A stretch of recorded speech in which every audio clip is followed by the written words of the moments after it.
तो ये अचानक से जैसे मैंने ड्रोन उड़ाया ना तो ये थोड़ा सा डर गए। बाकी घर के पास में ही देखो भाई, ये पैया का पेड़ है, एकदम गुलाबी गुलाबी हो रखा है आजकल। ये भी इससे बड़े नहीं होंगे, अब ये कुछ टाइम के बाद सूखने लगेंगे। जैसे मौसम ख़राब होने लगता है ना तो ऊपर ऊपर पहाड़ों पे बर्फ़ दिखनी शुरू होती है। तो ये देखो भाई, अभी इतनी रोटियां बन गई हैं। इनको बोलते हैं हमारे यहाँ पे मैसनी रोटी। इनके अंदर पूरी दाल भरी जाती है। तो यहाँ घर के आसपास भी बाग आ रहा है। देखो भाई, अभी गर्मा गर्म दाल वाली पूरियाँ भी बनने लग गई हैं। Good morning everyone. आज की सुबह की शुरुआत बहुत लेट से हो रही है। सुबह के अभी 10:30 हो रहे हैं और चारों तरफ देखो भाई बढ़िया वाली धूप है, लेकिन ये धुंध ना अब हर दिन दिखाई दे रही है। तो चलिए जी, आज के दिन की शुरुआत करते हैं। हेलो एवरीवन, गुड मॉर्निंग, नमस्ते, स्वागत है आपका हमारे एक और नए ब्लॉग में उत्तराखंड के इन खूबसूरत पहाड़ों से। 4-5 दिनों से हम ऊपर गाँव में अंशु की शादी में थे। देर रात तक सोना, उसमें ठंड, तो इस वजह से ना थोड़ा सा आज तबीयत ख़राब लग रही है, थोड़ा सर्दी जुकाम हो गया है। और माँ भी देखो भाई अभी जंगल से घर आ गई है।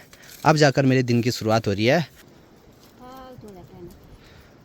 और आजकल ना डेली माँ ये ऊपर इस वाली पहाड़ी पे जाते हैं ऊल काटने के लिए। और आज देखो भाई यहाँ इस वाली जगह ऊल काटा, देखो कितना दूर है यहाँ से। यहाँ पर पापा जी लगे हैं यहाँ खेतों में पानी डालने पे। यो की दिबूत चलो। आजकल यहाँ चौक के आगे हमने आलू बोए हैं, तो यहाँ पर पानी डालना बहुत ज़रूरी है।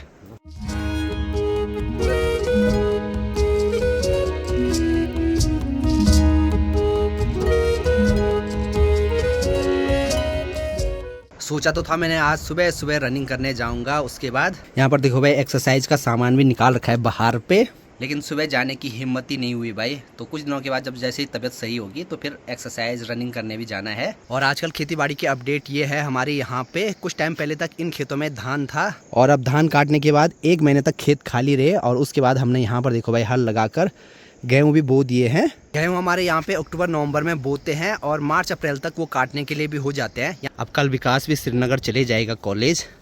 तो ये देखो भाई अपने कपड़े कुपड़े धो रहा है अभी।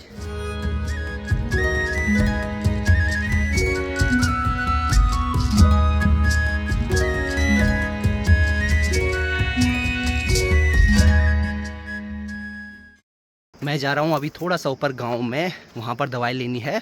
वैसे हमारे गांव में मेडिकल स्टोर तो नहीं है, लेकिन मैंने ऋतिक से उखीमठ से मंगाई है। बाकी घर के पास में ही देखो भाई ये पैया का पेड़ है, एकदम गुलाबी गुलाबी हो रखा है आजकल। आजकल पैया के पेड़ पे बड़े सुंदर से फूल लगते हैं।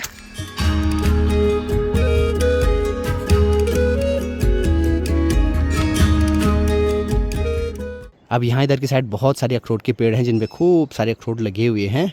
वैसे हमारे यहाँ पे दिवाली के पहले ही इन अखरोटों को निकाल देते थे, लेकिन इस बार पता नहीं किसी ने क्यों नहीं निकाले। पहले जब हम छोटे थे तो स्कूल से आते हुए यही वाला रास्ता है, तो एक बार यहाँ से अखरोट झाड़ने थे, निकालने थे, उसके बाद ही घर जाते थे भाई। तो ऐसी कुछ पुरानी यादें हैं। ये यहाँ पर हमारे गाँव के एक नाना जी हैं, तो ये ना इनके सामने अभी मैंने ड्रोन उड़ाया। पता था ड्रोन कैसे कैसे? मालूम नहीं। अच्छा मालूम नहीं। तो ये अचानक से जैसे मैंने ड्रोन उड़ाया ना तो ये थोड़ा सा डर गए।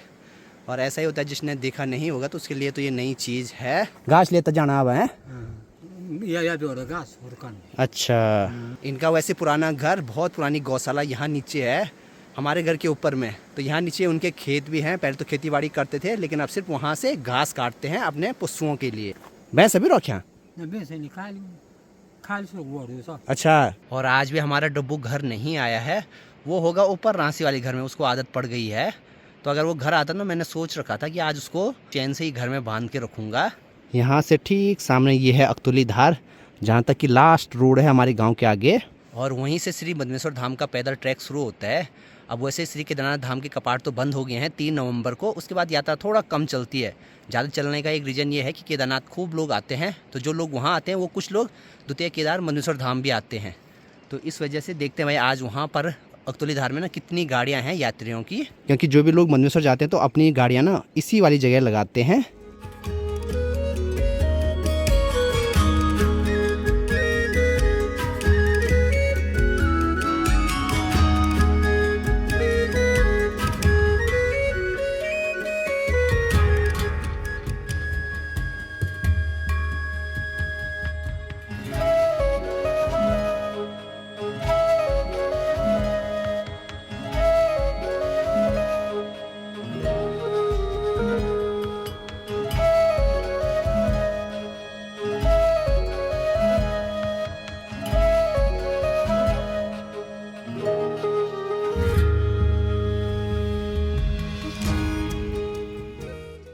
अब कल विकास श्रीनगर चले जाएगा तो उसके लिए थोड़ा सा यहाँ घर के आसपास जो भी आजकल सब्जी है वो निकाल देते हैं।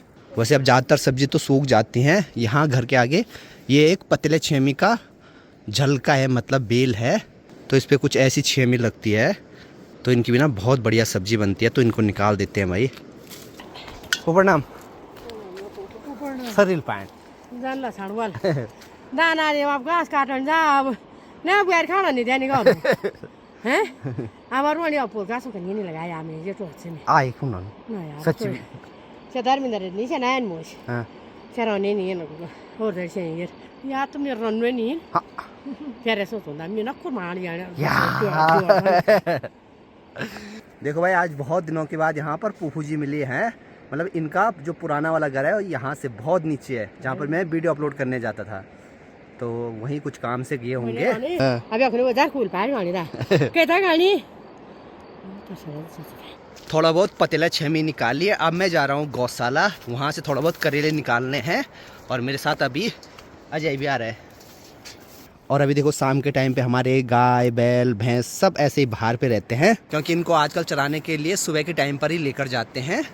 ए चल चल हट जा हट जा, ऊपर करो है उसको। और गौशाला के ऊपर ना कुछ बेलें अभी हैं, ये लौकी की बेल है, इस पे लौकी लगी भी है भाई। लौकी तो ये सड़ गई, देखो ये कद्दू है, एक देखो यहाँ नीचे भी गिर रखा है भाई। अब ठंड की वजह से सब्जियों की जो बेलें हैं ना वो थोड़ा सा सूखने लगती हैं, तो ऐसे ही ये भी इससे बड़े नहीं होंगे, अब ये कुछ टाइम के बाद सूखने लगेंगे। बाकी इधर साइड देखो भाई खूब सारी सूखी घास रखी हुई है, इसको बोलते हैं ऊल। और ठीक सामने जो इस वाले पहाड़ पे है ना उपदी होती है, तो उस टाइम पे पूरे गांव वाले साथ मिलकर उस वाले पहाड़ की घास काटते हैं और अपने अपने घरों को लाते हैं। मतलब ये पंचायत वाला काम होता है।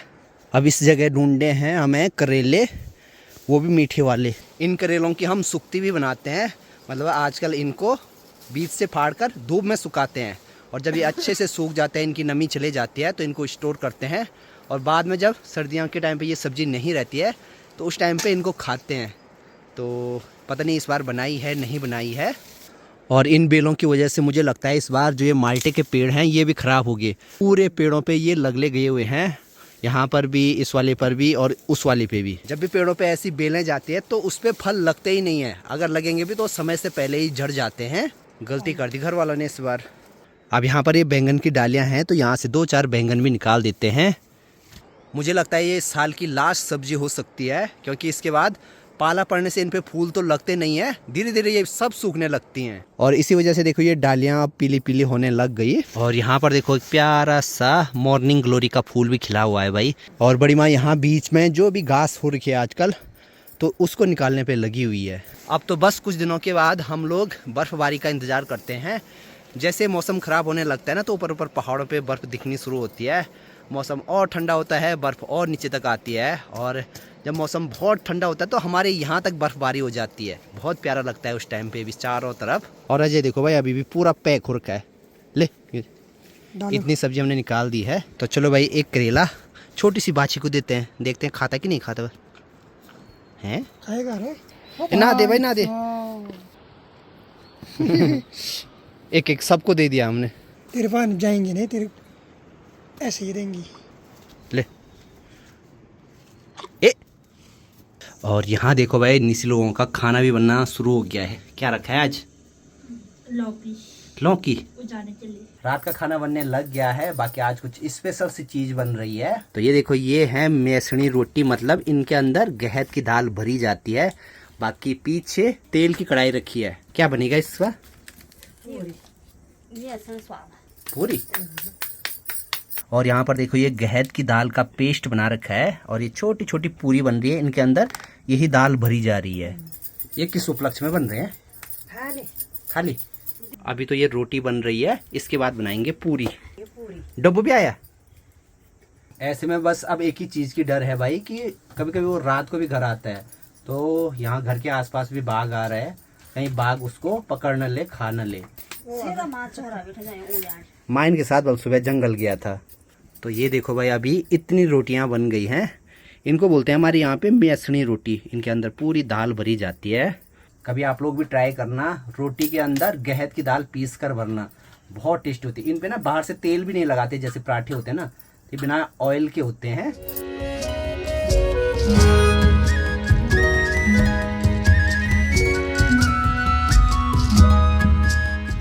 तो चलो भाई मैं आपको एक रोटी दिखाता हूँ इसके अंदर दाल कैसी रहती है। ये देखो पूरी दाल अंदर अच्छे से सब जगह है और सच में ना इसका टेस्ट घी या दही के साथ बहुत अच्छा आता है। देखो भाई अभी गर्मा गर्म दाल वाली पूरियां भी बनने लग गई हैं। इतनी यहाँ पर बन भी गई और एकदम ना ऐसे करारी सी बनी हुई है।